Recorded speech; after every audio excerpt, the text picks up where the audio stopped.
Scott, it's such a pleasure to have you here with us today.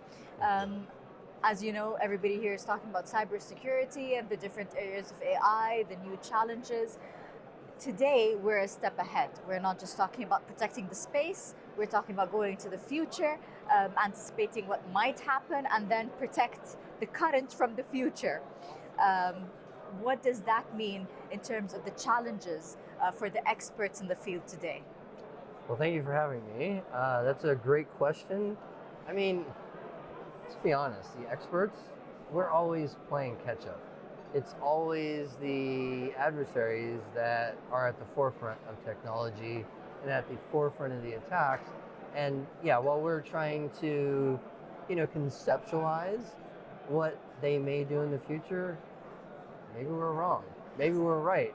Yeah. But yeah, we're always playing catch up, and I think it's a tough game. It's like the whole whack-a-mole, right? It's what it's all about, and hopefully we're doing a little bit of anticipation and picking the right spot where that mole is going to pop up, and then we can whack it real quick and get ahead of this problem, because it's definitely a problem. It's a game of probabilities, would you call it? Yeah, for sure. I mean, because you can only make so many guesses based on what you know and based on, solid sets of data. But as we all know, you never know what'll happen. Yeah. You never know. You could make the wrong guess. You could make the right one. Ideally, we do, because we're smart people and the industry is filled And with... it's based on so much of research. Yeah, and the industry is filled with amazing people who have been doing, a lot of the research for many years. But at the end of the day, who knows? Yeah. We can only hope for the best. We can only hope for the best. And I think that's what, for me, I think interests me the most about cyber is that there's so many unknowns and there's so many, kind of curveballs that are thrown that you never really know what's going to happen. And then all of a sudden some adversary comes out with something completely new, and then the entire industry needs to reset and kind of course correct. But I think today more than ever, because we're at a turning point with all the new AI evolution and the changes, and there's no black and white right now. We're just testing the waters.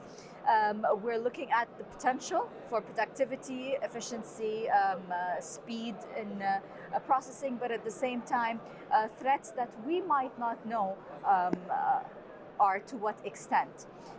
But what does that mean today for the scope of AI?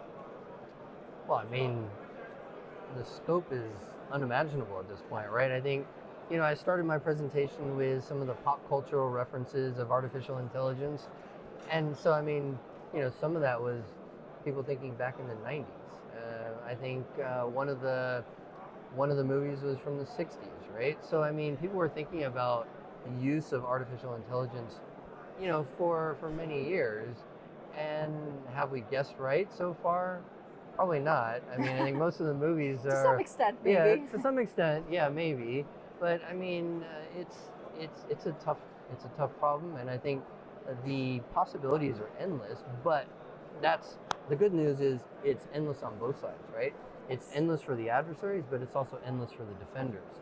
And as long as we, use AI and try and develop and conceptualize ways that we can use it on the defensive side to protect all the critical national assets, to protect critical assets in the critical enterprises in the countries, that I think is the most important use. Because once we can do that, because like right now, cybersecurity is a huge data problem. True. Like the SOC analysts, they're just getting inundated with alerts, and this is where you need assistance, you need help. Humans aren't going to solve this problem. AI, and generative AI in particular, I think are going to play a huge role in allowing humans to focus on what are the actual important attacks that we need to be looking at. What are the important events that are taking place on a network today? Like right now, in some company, could be right here in Saudi, could be across the ocean in Europe. What are the important events that are happening in that environment that artificial intelligence can help surface, and generative AI in particular can help us solve? So well said and so thoroughly answered. Thank you for that, Scott. You've left me with almost nothing else to ask you. Sorry. Thank you for today. Thank you for the presentation. That was very different and very unique. Hopefully we see you next year with positive changes. Thank you so much. Hopefully it'll be a good year for the defenders and a bad year for the adversaries. Hopefully every year. Hopefully every year. Hopefully every year from now it's good for us, bad for them. But we'll see. We can wish for the best. Thank you so much, Scott. Thank you very much for your time. Thank you. Thank you.